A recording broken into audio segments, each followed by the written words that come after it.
അധ്യാപകന്റെ കൈപ്പത്തി വെട്ടിമാറ്റിയ കേസിൽ സുപ്രധാന നീക്കവുമായി NIA. മുഖ്യപ്രതി സവാദിന്റെ DNA പരിശോധനയ്ക്കായി കോടതിയിൽ അപേക്ഷ നൽകും.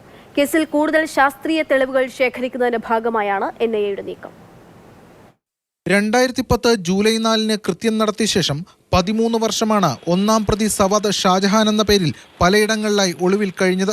മാത്രമല്ല, അന്ന് നടന്ന ആക്രമണത്തിനിടെ അക്രമി സംഘത്തിൽ ഉൾപ്പെട്ട സവാദിനും മറ്റും ചെറിയ പരിക്കുകൾ ഏറ്റിരുന്നതായും വിവരങ്ങളുണ്ടായിരുന്നു. പ്രതികളുടേതെന്ന് കരുതുന്ന രക്തസാമ്പിളുകളും മറ്റും അന്ന് NIA ശേഖരിക്കുകയുമുണ്ടായി. ഈ സാഹചര്യത്തിലാണ് സവാദിന്റെ അറസ്റ്റിന് പിന്നാലെ DNA പരിശോധനയ്ക്കായുള്ള NIA നീക്കം. കൊച്ചി NIA കോടതിയിൽ ഇതിനായി അന്വേഷണ സംഘം ഉടൻ അപേക്ഷ നൽകും.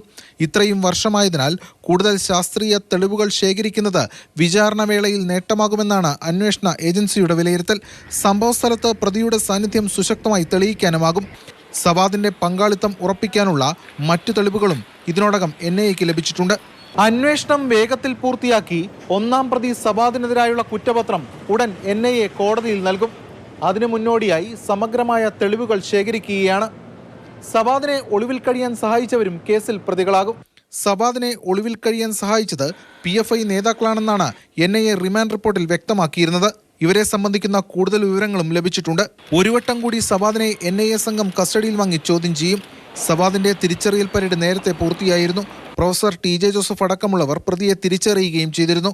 തുടക്കത്തിൽ കേസ് അന്വേഷിച്ച സംസ്ഥാന പോലീസും തുടർന്നു വന്ന NIAയും പോപ്പുലർ ഫ്രണ്ടാണ് സംഭവത്തിന് പിന്നിലെന്ന് കണ്ടെത്തിയിരുന്നു. പ്രതികൾ നടത്തിയത് തീവ്രവാദ പ്രവർത്തനമാണെന്നാണ് കോടതിയും ചൂണ്ടിക്കാട്ടിയത്. പോപ്പുലർ ഫ്രണ്ട് നിരോധനത്തിലേക്ക് നയിച്ച പ്രധാനപ്പെട്ട കേസുകളിലൊന്നാണ് കൈവെട്ട് കേസ്. യശ് ഷാഗിൻ, മാതൃഭൂമി ന്യൂസ്, കൊച്ചി.